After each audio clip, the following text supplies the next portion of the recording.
Ravi d'être là ce matin pour vous présenter un petit peu la stratégie de Google pour les entreprises. Alors, je vais commencer par un exercice pratique, puisque pour une présentation étant sur le cloud, parlant du cloud, je me devais de vous faire une présentation qui soit délivrée sur le cloud. Donc, je vais me connecter sur ma plateforme. Hop. Donc, pour la petite histoire, la présentation était à la base en anglais. Et j'ai demandé à mes collaborateurs hier soir de la traduire en français. Donc on s'est tous connectés à cette présentation qui était en ligne. Ce matin, en me levant, j'ai pu voir les modifications et dans le taxi encore en venant, j'ai modifié quelques points qui me paraissaient pertinents. Alors, je me connecte à ma plateforme Google, donc d'entreprise, avec mon login et mon mot de passe. Je vais lui dire de ne pas rester connecté dans le sens où je ne suis pas sur mon poste de travail. En termes de sécurité, il reconnaît que je ne suis pas sur mon poste de travail, donc il me demande un OTP, un single password, que je vais rentrer de manière à pouvoir lui dire ne t'inquiète pas, ce n'est pas mon poste de travail, mais c'est bien moi. Donc je génère un OTP à travers un terminal, en l'occurrence c'est mon téléphone portable, qui va être unique pour cette présentation. Hop. Et puis, je vais pouvoir me connecter à ma plateforme. Voilà. Alors voilà, j'ai lancé la présentation. Cloud Computing, l'innovation au rythme de 100% web. Alors je vous parlais de la vision de Google par rapport au cloud et par rapport à l'innovation. Alors peut-être en quelques chiffres, rappeler l'entreprise Google, qui nous sommes, d'où nous venons. Donc on a annoncé des résultats 2010 de 29 milliards de dollars en chiffre d'affaires, donc une croissance, pour ceux qui se souviennent, Larry et Sergey créent la société en 1998, et chaque année,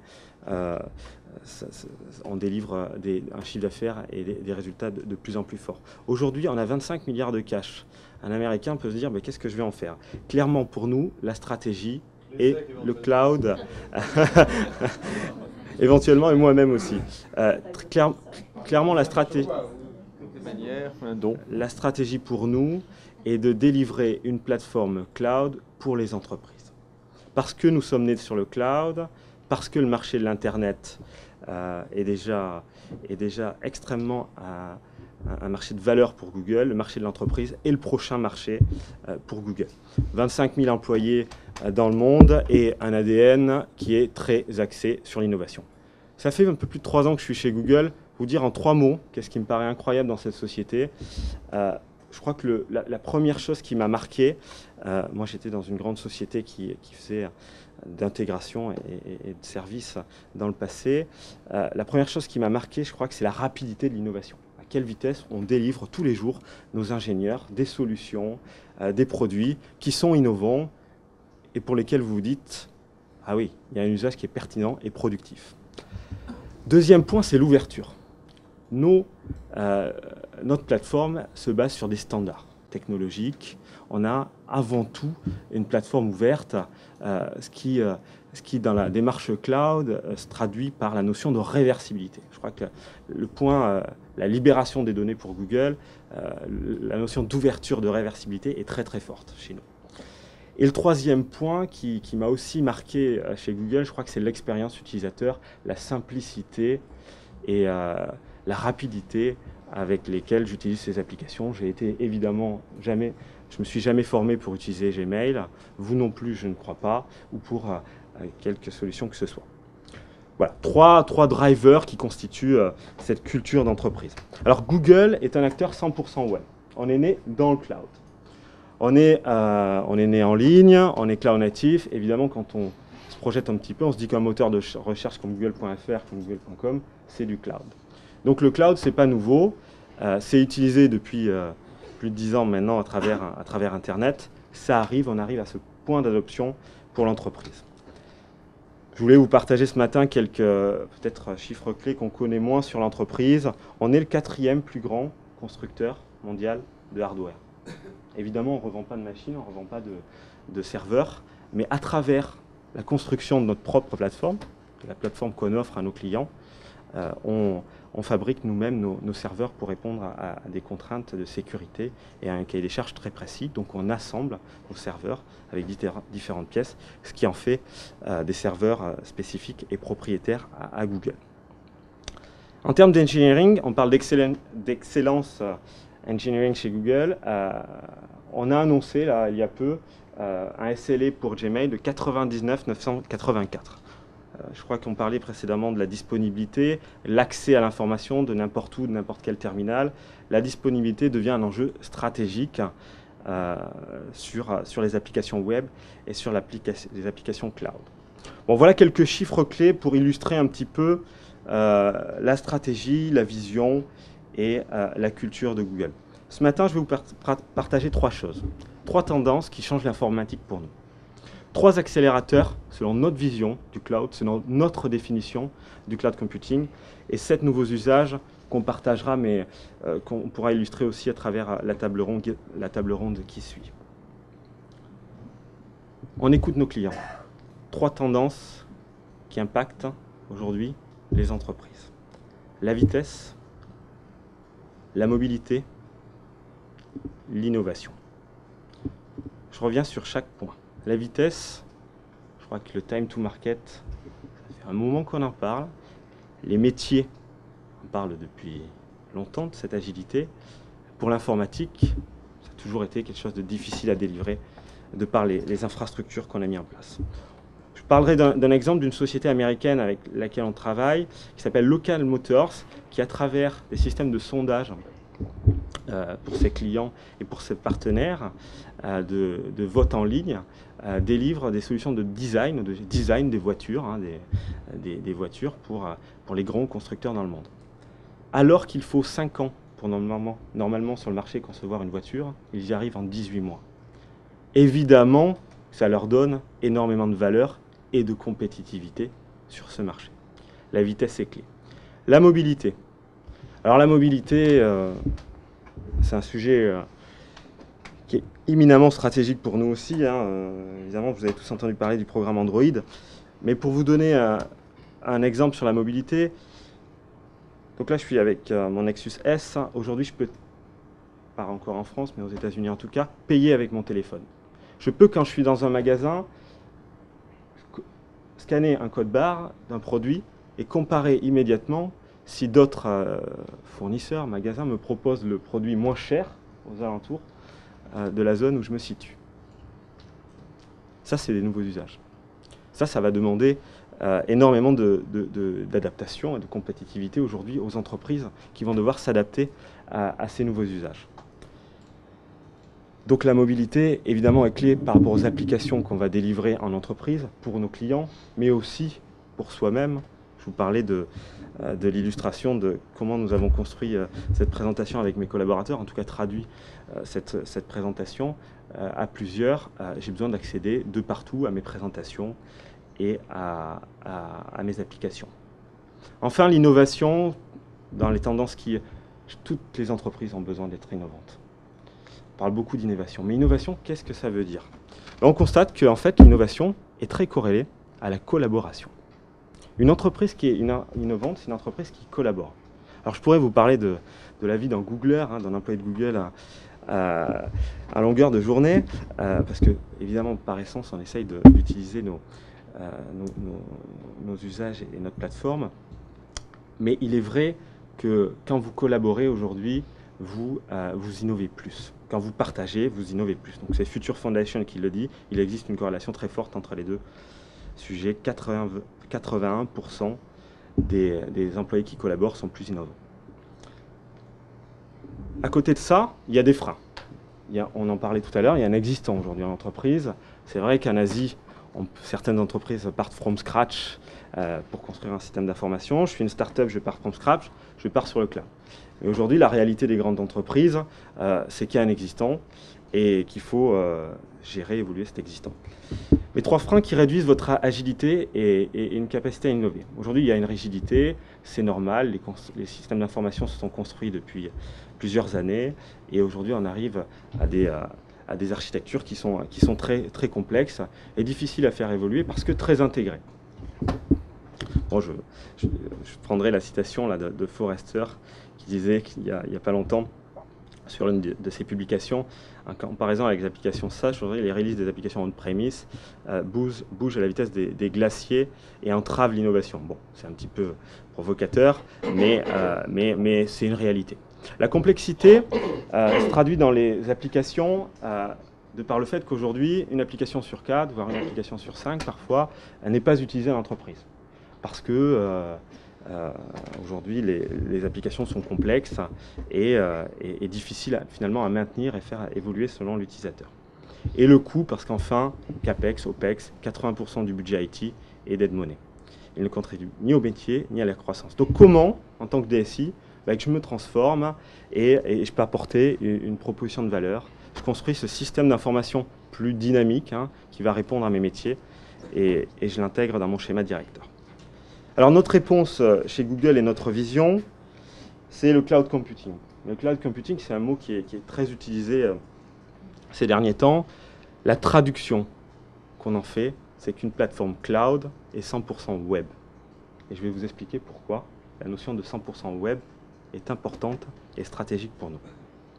Parce que déjà, elle va permettre d'apporter des usages qu'on a tous les jours à la maison. Je peux partager des vidéos sur YouTube, je peux collaborer en temps réel avec un ami sur des documents, sur des présentations.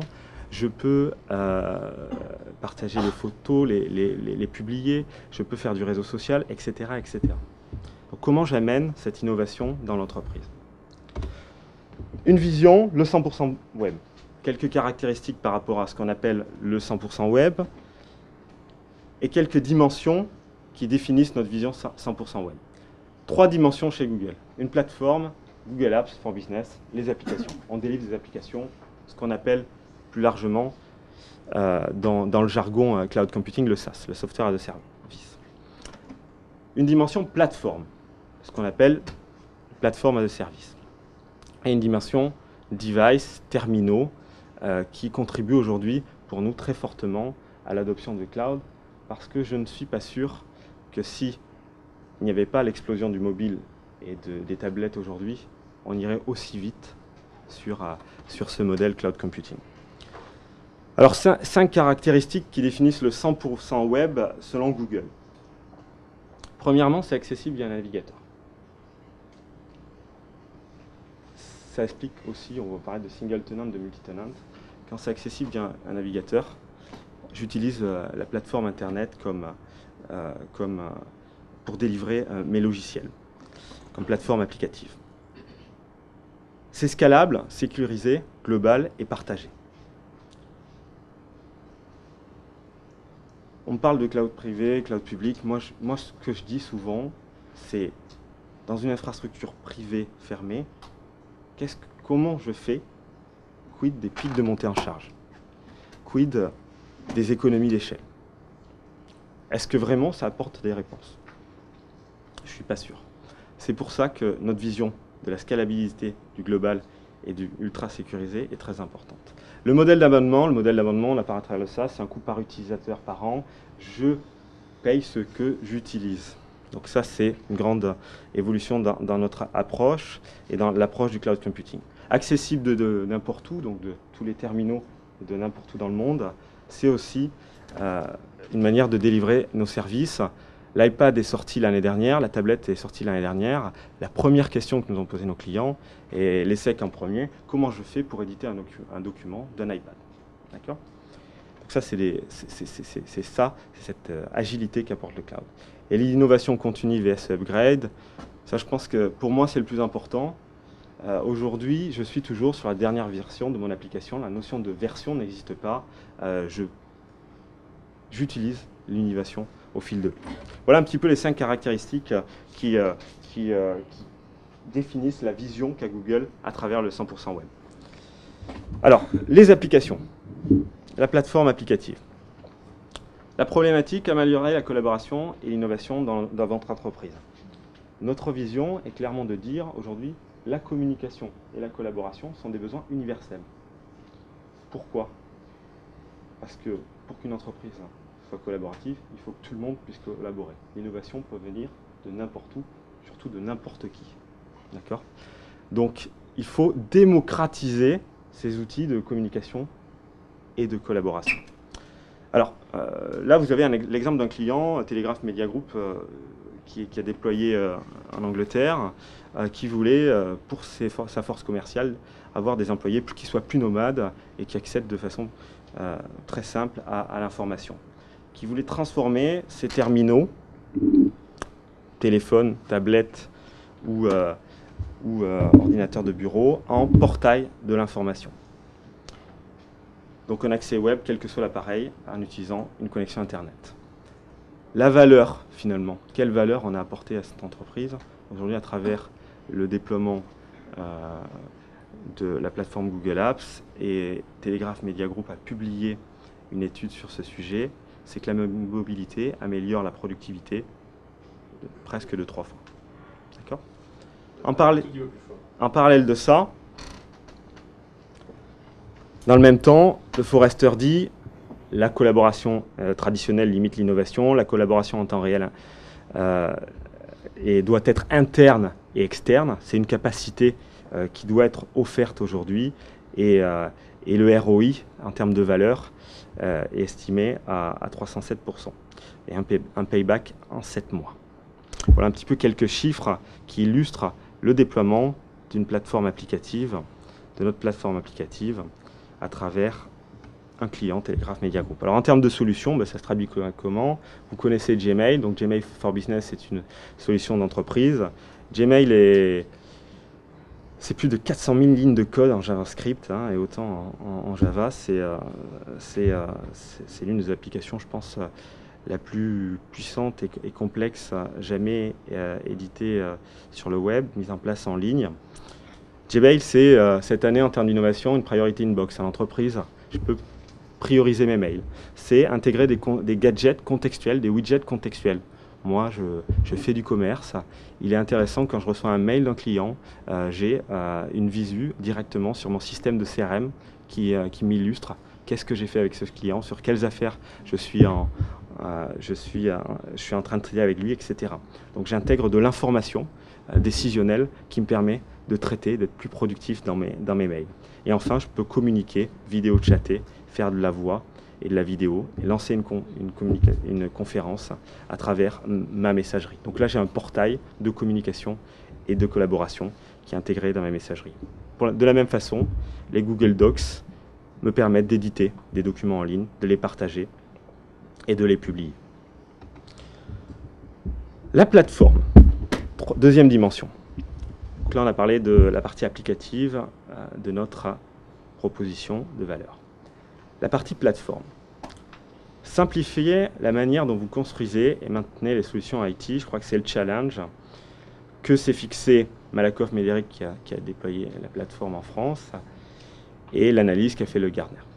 Alors le challenge, c'était aujourd'hui, je veux accélérer mes délais de déploiement. Quand j'ai une idée, il me faut du temps, le temps de monter mon infrastructure, et le temps de démarrer mon projet peut se passer parfois plusieurs mois. La solution simple a été de mettre en place une plateforme de service, Google App Engine en l'occurrence, à travers le web, un moteur d'exécution en Java qui vous permet d'exécuter vos applications sans avoir à vous soucier de votre infrastructure et de la maintenance de celle-ci. La valeur, d'une idée à son lancement, sont passés 2 mois au lieu de 10 mois. Clairement, on a commencé avec eux en se disant on veut mettre une application de reporting pour les 800 managers du groupe sur mon téléphone portable et l'intégrer avec mes systèmes d'application décisionnelle, Business Object, Hyperion en l'occurrence, pour tout ce qui est multidimensionnel. Comment je publie cette application très vite, en quelques mois, et je la développe en mode agile à travers une plateforme, et on a pu délivrer ce service, cette solution en quelques mois au lieu de plusieurs mois. Donc là, vraiment, impact direction générale très fort, où on a pu sensibiliser le comité exécutif du client sur les bénéfices et l'agilité du cloud. Bon, je ne reviens pas dessus parce que ces propos ont été évoqués par mes prédécesseurs, mais dans le même temps, le Gartner souligne d'importants investissements, un CAPEX sont nécessaires, pas d'investissement initial et une immense scalabilité. Je crois que c'est vraiment la proposition de valeur que doit offrir une plateforme en termes de montée en charge. Et avant 2012, ça c'est un point intéressant aussi, 20% des entreprises ne posséderont pas d'infrastructure asset IT et d'asset IT. Je crois que la montée en puissance de la zone Asie alimente énormément ce chiffre. Bon, clairement en termes de solutions, de propositions pour nous, de produits, ça se traduit une plateforme Google App Engine et un marketplace où on permet à nos partenaires, donc il y a beaucoup de startups françaises aussi, d'éditeurs français, qui éditent leurs services, leur application sur notre marketplace, et en un clic, j'intègre une autre application à la plateforme Google, et en gros, un métier peut acheter avec son DSI une application en ligne. Alors je terminerai juste là-dessus. Le 100% web, le web c'est pas nouveau en entreprise. On utilise les technologies web pour concevoir nos sites internet, nos sites intranet depuis 10 ans. Maintenant on va utiliser les services web à travers le cloud computing. Comment j'intègre ces services à votre système d'information? Je vous le disais en introduction, on a une vision très ouverte du cloud computing et en termes d'interopérabilité, donc très forte. J'illustre ici, à travers les trois dimensions que je viens de vous présenter, apps, plateforme et device, des points d'interopérabilité avec le système d'information. Le device management, parce que vous l'avez vu, quand je me suis connecté tout à l'heure, j'ai utilisé un système d'authentification forte qui fait appel à un URL d'app d'entreprise pour authentifier mes utilisateurs. Des app scripts, parce que je vais devoir derrière personnaliser, avoir des scripts spécifiques pour faire du spécifique sur mes applications. Et les intégrer avec des applications d'entreprise. Des contextuels gadgets, parce que quand je suis dans mes mails, je veux pouvoir avoir une visu sur mon calendrier ou sur une application de CRM ou sur une application, un ERP type SAP. Quand je suis acheteur, j'ai besoin de valider des commandes tous les jours, et dans ma messagerie, c'est bien de pouvoir intégrer une fenêtre vers un applicatif d'entreprise.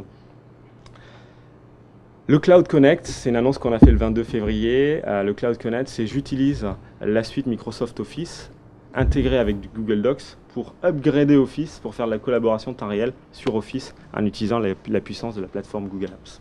Et enfin, tout ce qui est Secure Data Connector pour connecter sous forme d'API aujourd'hui vos applications avec un système d'information dynamique de type cloud. Alors je vais terminer là-dessus, comme ça on sera dans les temps et on va pouvoir passer à la table ronde, je crois. La question est, aujourd'hui, je crois que ça a été illustré par mes prédécesseurs, où allez-vous commencer votre voyage à cloud computing ou 100% web? Vous l'avez vu, il y a différentes façons aujourd'hui d'utiliser les services, les solutions cloud. Est-ce qu'on est dans un point de rupture ou est-ce qu'on fait de l'évangélisation? Chez Google, on a 3 millions de clients aujourd'hui dans le monde sur ces solutions et 3000 nouveaux clients par jour. Valeo a déployé en France il y a quelques années maintenant 32 000 utilisateurs. Je vous parlais de Malakoff Médéric dans le monde de l'assurance santé et la prévoyance retraite. Price Minister est une référence importante en France. Et bien d'autres, on en a beaucoup en France sur ces sujets. Des tendances importantes sont en train de changer aujourd'hui, la vision de l'informatique, la mobilité, l'innovation, la collaboration. Des freins aujourd'hui sont à lever pour les DSI. La rigidité, la complexité, les coûts. Tout ça sont des éléments aujourd'hui déclencheurs qui amènent nos clients à aller sur le cloud. Donc je vous invite pour ceux qui sont déjà sur notre plateforme, à prolonger votre expérience aujourd'hui sur des nouveaux usages qui vont arriver, qui vont être extrêmement riches. Parce que pour nous, le cloud computing est une révolution pour une simple et bonne raison. C'est qu'on peut offrir beaucoup plus pour beaucoup moins cher. Parce que beaucoup plus pour beaucoup plus cher, tout le monde sait le faire. Je vous remercie.